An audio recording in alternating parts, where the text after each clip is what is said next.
ஏன் 850 சீட்டு? அது எப்படி அரைவ் பண்ணீங்க? இது ஃபேர் டீலிமிட்டேஷனா இல்லையா? இந்த கேள்விக்கு இது வரைக்கும் மத்திய அரசு பதில் சொல்லணும். ஏதாவது நைட்டு திடீர்னு யோசனை பண்ணால் உடனே மசோதா தாக்கல் பண்ணலையா? 370 ஆர்டிகல் 370 எப்படி பண்ணாங்க? ஒரு சைடு அரசியல் ஆதாயம், ஒரு சைடு ஐடியாலஜியில் வெற்றி, ஒரு சைடு வந்து ஹிந்துத்துவா மனுஸ்மிருதி படி பெண்களுக்கு ரிசர்வேஷன் கொடுக்கக்கூடாது. இதுதான் வந்து அவங்களுடைய திட்டம். உத்தரப்பிரதேசத்துக்கு கூட வருது, தமிழ்நாட்டுக்கு குறையாக வருது. ஏதோ பேஸ் பண்ணி இப்போ பாப்புலேஷனை கண்டமானிக்கு இன்க்ரீஸ் பண்ண ஸ்டேட்ஸுக்கு நீங்கள் ரிவார்டு கொடுப்பீங்க. இந்திய அரசனுடைய திட்டத்தை ஒழுங்காக செயல்படுத்தி பாப்புலேஷனை கண்ட்ரோல் பண்ண மாநிலங்களுக்கு நீங்கள் தண்டனை கொடுப்பீங்க. அது எப்படி ஏற்றுக்க முடியும்? அப்போ மெத்தட் என்னது? Simple formula. Total population divided by total seats equal to population per MP. So இந்த கணக்குப்படி பார்த்தா பாப்புலேஷனுக்கு தகுந்த மாதிரி ஷீட் அலோகேட் பண்ணால் என்ன ஆகும்? Population, demography, economic contribution, governance, performance இத்தனையும் பேஸ் பண்ணி தான் டேக்ஸ் டெவல்யூஷன் பர்சன்டேஜே ஃபிக்ஸ் பண்ணுறாங்க. அப்போ ஏன் அதை இங்கே அப்ளை பண்ணக்கூடாது? நீ இதில் மட்டும் பாப்புலேஷன் மட்டும் வச்சுக்கிட்டு இருக்க? ஒரு மாநில அடிப்படையில் இல்லாமல் கட்சி அடிப்படையில் பார்த்தா இது யாருக்கு லாபமாக இருக்கும்? இல்லை யாருக்கு? பிஜேபிக்கு தான். பிஜேபியினுடைய ஒற்றை ஆட்சி முறை, ஒரே தேர்தல், ஒரே நாடு ஒரே தேர்தல், இந்த முறைகளுக்கு சாதகமான ஒரு தேர்தலாகத்தான் அது போய் முடியும்.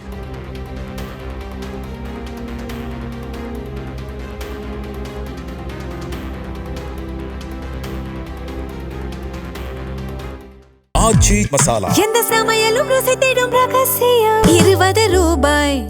வணக்கம். தமிழ்நாட்டோட தலைக்கு மேலே தொங்கிக்கிட்டு இருந்த ஒரு கத்தி வந்து இன்றைக்கி கழுத்து வரைக்கும் வந்துடுச்சு. 1973 ஒரு தொகுதி பண்ணப்பட்டது. அதுக்கு முன்னாடி நம்மளுக்கு 41 தொகுதி இருந்துச்சு. அது 39 ஆகிடுச்சு. அப்போ நம்ம 2 தொகுதிகளை இழந்துட்டோம். வந்து இப்போ மேலும் பாதிப்பு ஏற்படுற மாதிரி ஒரு சூழல் உருவாகிருக்கு. வந்து இன்றைக்கி மக்களவையில் வந்து அதுக்கான மசோதாவை தாக்கல் பண்ணியிருக்காங்க. வந்து இதை பற்றி நம்ம விரிவாக பார்க்குறதுக்கு முன்னாடி வந்து முதல்ல அந்த தொகுதி மறுசீரமைப்புங்கிறது என்னது, அது ஏன் செய்யப்படுது அப்படிங்கிறது ஒரு டீலிமிட்டேஷன். தொகுதி மறுசீரமைப்பு அப்படி வந்து பாப்புலேஷனை மட்டும் பேஸ் பண்ணி இவ்வளோ நாளாக பண்ணிகிட்டு இருந்தாங்க. 6 எம்எல்ஏ கான்ஸ்டுவன்சி, ஒரு எம்பி தொகுதி, இதுதான் நார்மல். அதில் வந்து ஒட்டுமொத்தமாக ஒரு 6 லட்சம் பாப்புலேஷன் இல்லைருந்து 8 லட்சம் 10 லட்சம் பாப்புலேஷன். அப்போ ஒரு லிமிட் இருக்குது, ஒரு அப்பர் பவுண்டரி இருக்குது. அதுக்கு மேலே போயிடுச்சு அப்படின்னா அதை வந்து அடுத்த தொகுதியோடு சேர்க்கணும், இல்லைன்னா இன்னொரு தொகுதி ஆட் பண்ணணும். அப்போ இது வந்து சென்சஸை பேஸ் பண்ணி எவரி 10 வருஷத்துக்கு ஒரு வட்ட இந்த டீலிமிட்டேஷன் எக்ஸசைஸ் பண்ணியிருக்கணும். ஆனால் இது வரைக்கும் 23 பண்ணது, அப்புறம் 71 1971 டேட்டா அதுக்கு முன்னால் பண்ணதில் நம்மளுக்கு ஏற்கனவே ஒரு தொகுதி லாஸ் பண்ணியிருக்கோம். இப்போ வந்து திரும்பவும் பாப்புலேஷன், அதாவது காலங்கள் மாறி வரும் பொழுது பாப்புலேஷன் மட்டுமே ஒரு பேஸாக இருக்க முடியாது. ஒரு நாட்டினுடைய வளர்ச்சிக்கு பாப்புலேஷன் ஒரு காரணமாக இருந்தால் கூட, ரெப்ரசன்டேஷன் காரணமாக இருந்தால் கூட, அந்த ரெப்ரசன்டேஷனை தாண்டி மற்ற காரணிகளும் கணக்கில் கொண்டாடும். அப்போ தான் ஒரு ஸ்டேட்டு வளரும். அந்த ஸ்டேட்டுக்கு ரெப்ரசன்டேஷன் கரெக்டாக இருக்கும். வெறும் பாப்புலேஷன் மட்டும் காரணமாக கொண்டு நீங்கள் எடுத்திங்கன்னா நீங்கள் வந்து பாப்புலேஷன் கண்ட்ரோல் பண்ண ஸ்டேட்டு பாதிக்கப்படும். பாப்புலேஷனை கண்ட்ரோல் பண்ணாமல் பாப்புலேஷனை பெருக விட்ட ஸ்டேட்ஸ் எல்லாம் வந்து அட்வான்டேஜ் ஆகும். இன்றைக்கி மோடி எடுத்திருக்கக்கூடிய இந்த டீலிமிட்டேஷன் எக்ஸசைஸ் பில்லு என்ன பண்ணோம் அப்படின்னா, கிட்டத்தட்ட வந்து 850 சீட்டுக்கு மேலே இவங்க ஏற்கனவே பார்லிமெண்ட்டே கட்டிட்டாங்க. அதுக்கு இந்த 850 சீட்டு எப்படி அரைவ் பண்ணாங்க? இது வரைக்கும் எங்கேயாவது ஏதாவது இருக்கா? ஏன் 850 சீட்டு? அது எப்படி அரைவ் பண்ணீங்க? இது ஃபேர் டீலிமிட்டேஷனா இல்லையா? இந்த கேள்விக்கு இது வரைக்கும் மத்திய அரசு பதில் சொல்லலை, மத்திய ஒன்றிய அரசு பதில் சொல்லலை. அப்போ இந்த சீட்டை அரைவ் பண்ணிட்டீங்க, பார்லிமெண்ட்டையும் கட்டிட்டீங்க, புது பார்லிமெண்ட்டையும் கட்டிட்டீங்க. இப்போ வந்து அதுக்குள்ளே வந்து காலை நுழைக்க பார்க்குறீங்க. ஷூ வாங்கிட்டு வந்தாச்சு, ஆனால் வீட்டில் வந்து அதுக்கு தகுந்த மாதிரி காலை நுழைக்க பார்க்குறீங்க, கால் சேர மாட்டேது. எப்படி சேரும்? அதை தான் கேட்குறாங்க. காலுக்கேற்ற செருப்பு இருக்கணும், செருப்புக்கேற்ற கால் கிடையாது. அப்போ மக்கள் தொகை வந்து இந்தியா வந்து உத்தரப்பிரதேசம், மத்திய பிரதேசம், ராஜஸ்தான், குஜராத்து, பீகார் மட்டும் இந்தியா கிடையாது. சவுத்துலேருந்து நார்த் வரைக்கும், நார்த்துலேருந்து ஈஸ்ட்லேருந்து வெஸ்ட் வரைக்கும், வெஸ்ட்லேருந்து நார்த் ஈஸ்ட் வரைக்கும் ஒட்டுமொத்த இந்தியாவும் சேர்த்து தான் இந்தியா. அதை விட்டுட்டு இந்த 4-5 ஸ்டேட்டில் அதிகமான எம்பிக்களை கூட்டிட்டா இவங்க வேறு எந்த ஸ்டேட்லேயும் நம்ம ஆட்சியை பிடிக்க தேவையில்லை, இவங்களோட இந்த சீட்டை மட்டும் வச்சுக்கிட்டு நம்ம தொடர்ந்து பதவியில் இருக்கலான்ற ஒரு அதிகார வெறியின், சர்வாதிகாரத்தின் உச்சம்தான் இந்த டீலிமிட்டேஷன் மசோதா. அதுதான் சர்வாதிகாரத்தின் உச்சம். இதை கொண்டாந்து செய்கிறாங்க. அதிகார பெரும்பான்மை இருக்குது பார்லிமெண்ட்டில். வந்து 240 சீட்டு தான் இவங்களுக்கு இருக்குது. ஆனால் நிதிஷ்குமாரும் சந்திரபாபு நாயுடு அடிமைகளாக மாறிவிட்டதன் காரணமாக இந்த 2 அடிமைகளை வைத்து எல்லா மசோதாக்களையும் இவர்கள் பாஸ் பண்ணி கொண்டு வருகிறார்கள். நீங்கள் சொன்ன மாதிரி பார்த்தீங்கன்னா சார், மக்கள் தொகை அடிப்படை வந்து சென்ட்ரல் கவர்மெண்ட்டு தான் மக்கள் தொகையை குறைக்க சொன்னாங்க. அதை தெற்கு மாநிலங்கள் வந்து சரியாக பண்ணிட்டாங்க, வடக்கு மாநிலங்களில் பண்ணலை. இதன் அடிப்படையில் தான் வந்து 76ல் பண்ண வேண்டியதை வந்து தள்ளி போட்டாங்க ஒரு 25 வருஷத்துக்கு. அப்புறம் 2001 பண்ணியிருக்கணும், அதையும் தள்ளி போட்டாங்க. வந்து இப்போ திரும்ப மக்கள் தொகை கணக்கெடுப்பு இன்னும் எடுக்கவே படலை. வந்து அப்படி இருக்கிற நேரத்தில் ஒரு எலெக்ஷன் நடக்கிற நேரத்தில் வந்து ஒரு அவசரமாக இதை ஏன் கொண்டு வராங்கன்னு நினைக்கிறீங்க? ஏதாவது நைட்டு திடீர்னு யோசனை பண்ணால் உடனே மசோதா தாக்கல் பண்ணலையா? 370 ஆர்டிகல் 370 எப்படி பண்ணாங்க சொல்லுங்கள், எப்படி பண்ணாங்க? அது மாதிரி தான் வந்து இந்த 3 மசோதா உமன் பில்லையும் யூனியன் ரிசர்வேஷன் யூடியினுடைய டீலிமிட்டேஷன் பில்லையும் டீலிமிட்டேஷன் பில்லையும் சேர்த்து 3ஐயும் சேர்த்து லிங்க் பண்ணி உமன் ரிசர்வேஷன் எப்போ கிடைக்கும் அப்படின்னா டீலிமிட்டேஷன் பண்ணால் தான் கிடைக்கும். அது வரைக்கும் உமன் ரிசர்வேஷன் பண்ணிட்டோன்னு ஓட்டு வாங்கிடலாம். டீலிமிட்டேஷன் பண்ணாத வரைக்கும் அது ஆகாது, சட்டப்படி வராது. ஓகே, ஒரு சைடு அரசியல் ஆதாயம், ஒரு சைடு ஐடியாலஜியில் வெற்றி. உமனுக்கு அரசியல் 33% கொடுத்தவனும் அரசியல் ஆதாயம். ஒரு சைடு வந்து ஹிந்துத்துவா மனு சிறுமதி படி பெண்களுக்கு ரிசர்வேஷன் கொடுக்கக்கூடாது. இதுதான் வந்து அவங்களுடைய திட்டம். அதனால் டீலிமிட்டேஷனை லிங்க் பண்ணி எம்பிஏ கொடுத்துக்க வேண்டியதுன்னா 33% கொடுக்குறவங்களுக்கு ஏன்னா தடை பண்ணுது. எப்பயே கொடுத்தாங்கன்னா இருக்கக்கூடிய எம்பியிலே 33% கொடுங்க, ஸ்டேட் அசம்பிளியில் கொடுங்க. ஏன் டீலிமிட்டேஷன் பண்ணப்பறம் தான் கொடுக்கணும்னு அவசியம் இருக்கா? உடனே வந்து அதுக்கு எதிர்த்து ஓட்டு போட்டால் உமன் ரிசர்வேஷனுக்கு எதிராக காங்கிரஸ் இருந்தது, எதிர்க்கட்சிகள் இருந்தது அப்படின்னு சொல்லி அவங்க மேலே பழிய போடலாம். இந்த மசோதா வெற்றி பெற்று வந்து நீங்கள் சொல்கிற மாதிரி 89 பாராளுமன்ற தொகுதியில் வந்து தமிழ்நாடு எந்த வகையில் பாதிக்கப்படும் நினைக்கிறீங்க? தமிழகத்தோட ரெப்ரசன்டேஷன் குறையும்னு எதிர்பார்க்குறாங்க. 39, 36 கூட குறையலாம். அவங்க 58 வரும்னு அவங்க சொல்கிறாங்க. எப்படி வரும்னு கணக்கு எப்படி வரும்னு சொல்லணும்ல. 58 வர்றது ஓகே. ஆனால் அந்த ப்ரொப்போர்ஷனில் உத்தரப்பிரதேசனுக்கு வர்ற ப்ரொப்போர்ஷனில் எங்களுக்கு வருமா? தமிழ்நாட்டுக்கு வருமா? உத்தரப்பிரதேசத்துக்கு கூட வருது, தமிழ்நாட்டுக்கு குறையாக வருது. எதை பேஸ் பண்ணி? இப்போ பாப்புலேஷனை கண்டமானிக்கு இன்க்ரீஸ் பண்ண ஸ்டேட்ஸுக்கு நீங்கள் ரிவார்டு கொடுப்பீங்க. உங்கள் இந்தியாவினுடைய திட்டத்தை, இந்திய அரசனுடைய திட்டத்தை ஒழுங்காக செயல்படுத்தி பாப்புலேஷனை கண்ட்ரோல் பண்ண மாநிலங்களுக்கு நீங்கள் தண்டனை கொடுப்பீங்க. அது எப்படி ஏற்றுக்க முடியும்? அப்போ உங்களுடைய ஒற்றையாட்சி கொள்கைக்கு வலு சேர்க்கும் விதமாக நீங்கள் வந்து அதை இன்ட்ரடியூஸ் பண்ணுறீங்க. அப்போ இது கான்ஸ்டியூஷன் அமெண்ட்மெண்ட் பில்லு 2/3 மெஜாரிட்டி வேணும், 50% ப்ரெசன்ஸ் வேணும். 1. 2வது 14 ஸ்டேட்டு அங்கீகரிக்கணும். 14 ஸ்டேட்டு அங்கீகரித்தால்தான் இந்த பில்லு பாஸ் ஆகும். அது வரைக்கும் இது ஆகாது, டீலிமிட்டேஷன் ஆகாது. அப்போ நீ டீலிமிட்டேஷன் பண்ணணும், ஆனால் டீலிமிட்டேஷன் பண்ணணும். அப்போ என்ன பண்ணணும்? சரி, இவங்க சொல்கிறபடி பார்த்தா 543 சீட்டு 850 சீட்டாக மாறுது. 2011 சென்சஸை பேஸாக வச்சுருக்காங்க, பேஸ் லைனாக. இப்போ பாப்புலேஷன் ப்ரொபோர்ஷனாலிட்டி இதுதான் கோர் பிரின்சிபல். அப்படின்னா என்ன அர்த்தம்? 1 ஓட்டு 1 பர்சன் 1 ஓட்டு 1 வேல்யூ. ஒரு பர்சனுக்கு ஒரு ஓட்டு ஒரு வேல்யூ, அதுதான் கணக்கு. அப்போ மெத்தட் என்னது? Simple formula. Total population divided by total seats equal to population per MP. ஒரு எம்பி தொகுதியில் population, total population divided by total number of seats. இப்போ ஒவ்வொரு மொத்த பாப்புலேஷனையும் 850 சீட்டால் டிவைட் பண்ணால் வரக்கூடிய பாப்புலேஷன் ஒரு எம்பியினுடைய பாப்புலேஷன். இதுதான் கணக்கு.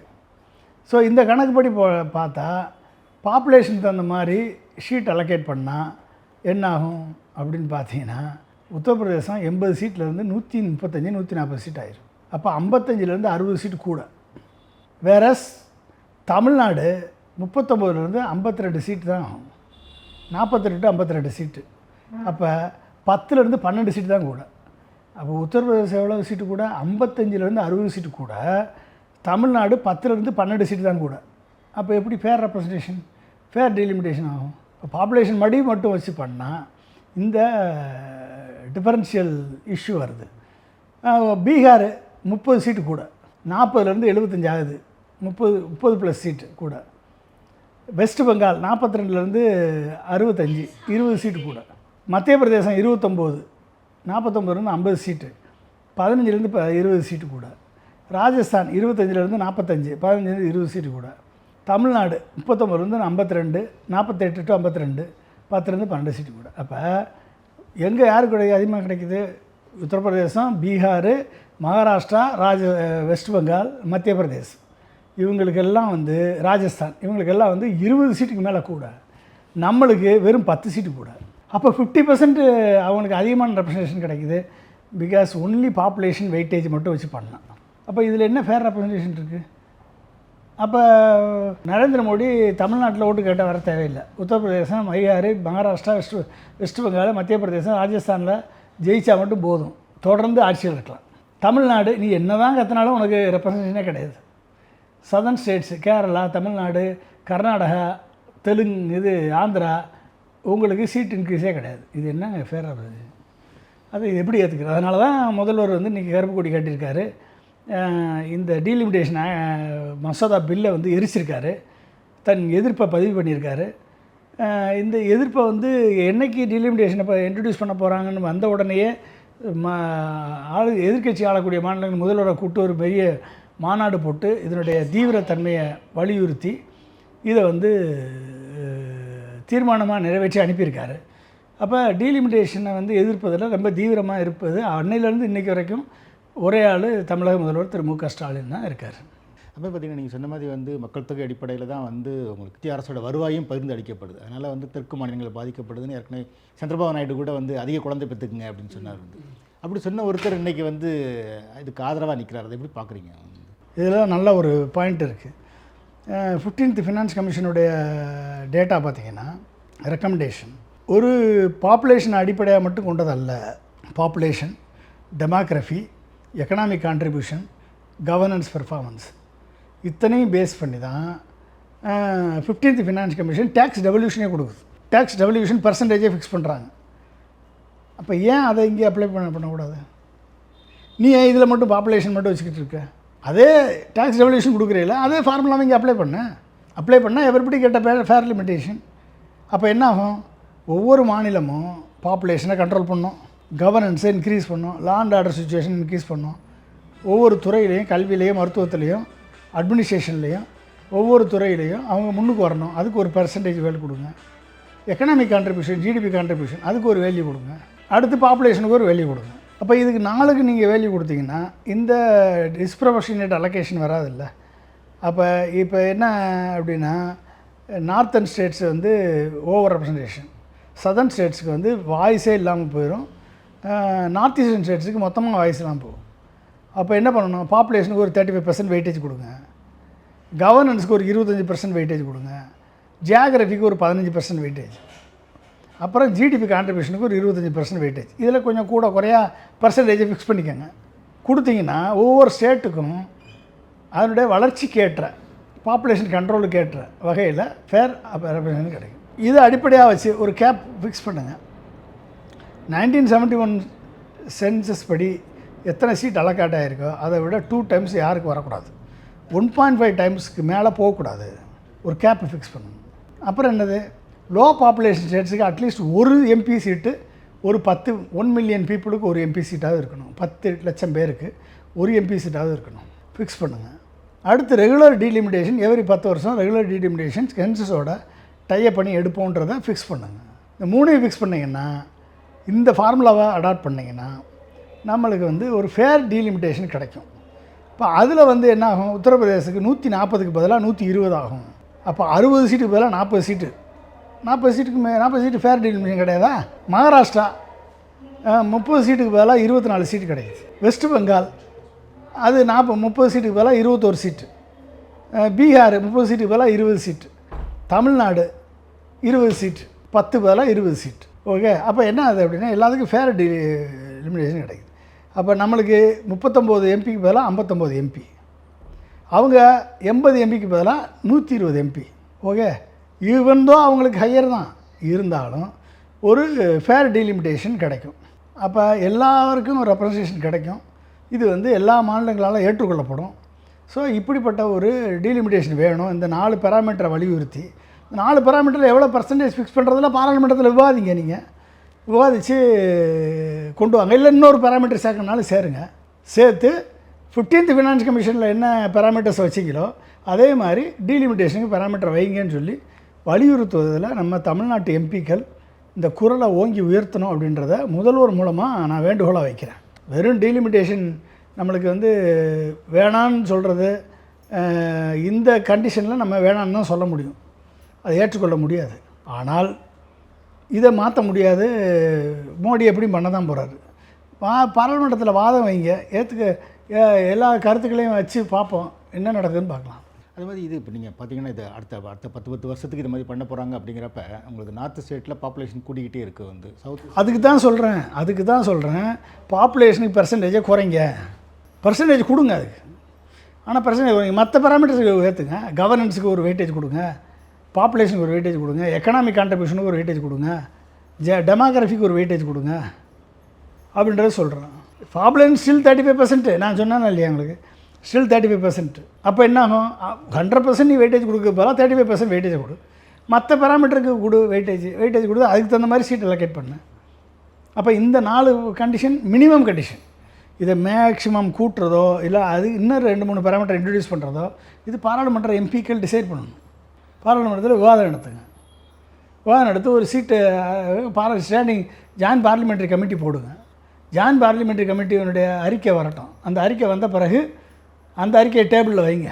அந்த அறிக்கை என்ன சொல்லுதோ அதுக்கப்புறம் நீங்கள் இம்ப்ளிமெண்டேஷன் கொண்டு வாங்க. எடுத்தவொடனே நான் பில்லை பாஸ் பண்ணுவேன், எடுத்தவொடனே நான் டீலிமிட்டேட் பண்ணிடுவேன். 850 எப்படி அரைவ் பண்ணார் இவர், யாரை கேட்டு அரைவ் பண்ணார் இவர்? அது மாதிரி பார்த்தீங்கன்னா இப்போ நீங்கள் பத்ரி சேஷாத்ரி மாதிரி வந்து பாஜக ஆதரவாளர்களே சொல்கிறாங்க ஒரு தேர்தல் நேரத்தில் இதை அப்படி பண்ணுறாங்க அப்படின்னு சொல்லி. நீங்கள் எப்படி பார்க்குறீங்க தேர்தல் நேரத்தில் இது மக்களுக்கு எதிராக இருக்க வாய்ப்பு இருக்குது அப்படிங்கிற மாதிரி ஒரு நிலைமையிலையும் அவங்க இதை அவசர அவசரமாக பண்ணுறதுக்கு என்ன காரணம் நீங்கள்? அவசர அவசரமாக எப்போ வந்து அவங்களுடைய அட்டென்ஷன் இங்கே இருக்காதோ, அவங்க தேர்தல் நேரத்தில் வந்து இங்கே வந்து பேச மாட்டாங்க. தமிழ்நாடு முதலமைச்சர் தன் தேர்தலில் பிஸியாக இருப்பார், இதை பற்றி பேச மாட்டார் அப்படின்னு நினச்சார் அவர். தேர்தல் எனக்கு ஒரு செகண்ட்ரிப்பா, எனக்கு மாநில உரிமைகள் தான் முக்கியம் அப்படின்னு அவர் கருப்பு சட்டையை போட்டு கருப்பு கொடி ஏற்றி தீயை வச்சு எரிச்சு விட்டார். நீ எல்லா இடத்துலையும் பற்றிக்கிட்டு எரியும். ஓகே, அவர் என்றைக்குமே மோடி தவறான கணக்கு போட்டு இது பண்ணுவார். இஷ்டத்துக்கு நம்மகிட்ட பார்லிமெண்ட்டில் 2 அடிமைகள் இருக்காங்க, நிதிஷ்குமாரும் சந்திரபாபு நாயுடும்.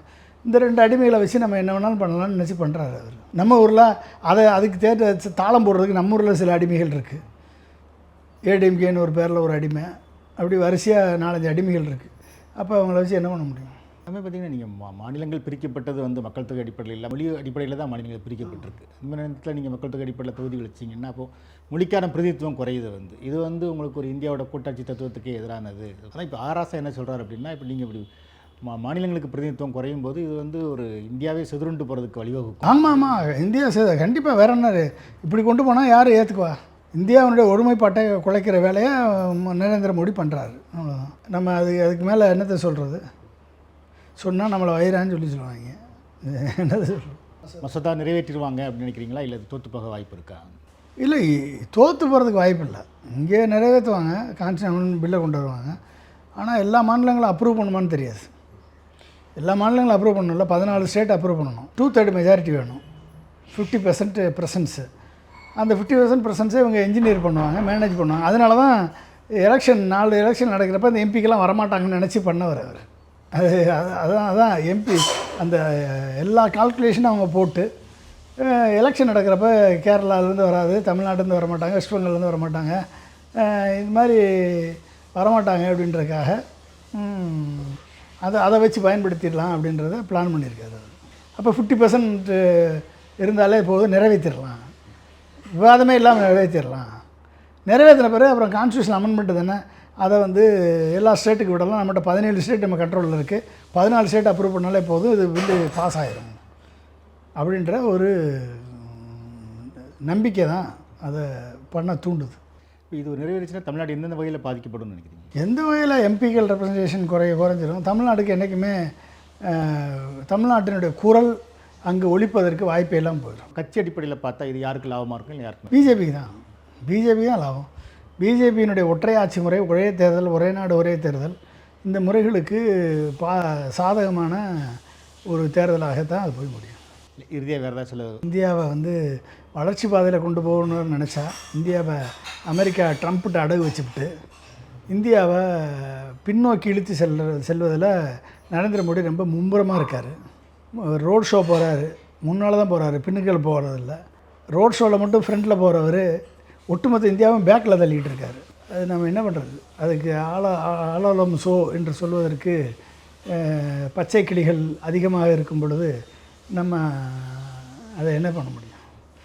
இவிஎம் இருக்க வரைக்கும் மோடியை வந்து ஒன்றும் செய்ய முடியாது.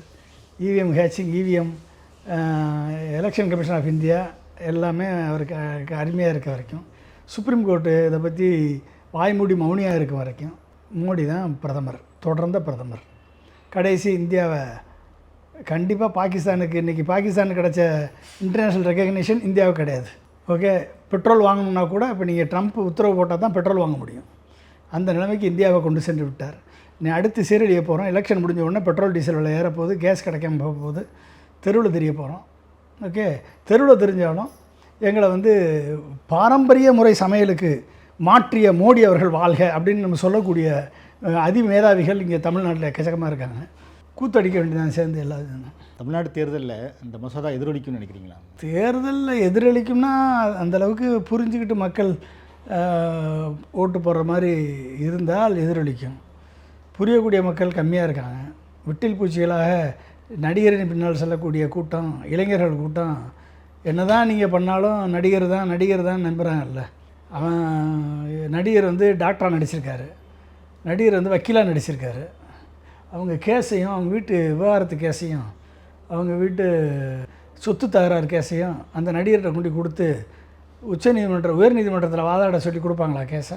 கேன்சர் வந்துருச்சு, அந்த நடிகர் டாக்டராக நடிச்சிருக்காரு, எங்களுக்கு நீங்கள் கேன்சர்லேருந்து குணப்படுத்துங்கன்னு சொல்லி அவர்கிட்ட போய் கொடுத்தா சரி பண்ணிடுறாரு அவர். அப்போ எந்த விதமான தகுதி இல்லாமல் ஒரு சினிமா நடிகன் படத்தில் வந்து கதாநாயகனாக நடித்து, படத்தில் வந்து சர்வ ஆத்ம பாந்தவனாக நடித்தவன்லாம் வந்து அரசியலில் வந்து நம்மளை காப்பாற்றுவான்னு நினச்சி நம்பி ஏமாறக்கூடிய ஒரு அப்பாவி பொதுமக்கள் இருக்க வரைக்கும் அவர்களுக்கு இதை பற்றியெல்லாம் விழிப்புணர்ச்சி அந்த ஆளுக்கே கிடையாது. இதை பற்றி விழிப்புணர்ச்சி என்ன கிடைக்குது? பாதிக்கப்பட்ட பின்பு சும்மா கத்துவாங்க, கத்திட்டு போக வேண்டியது. வேறு என்ன ஒன்று. நன்றி.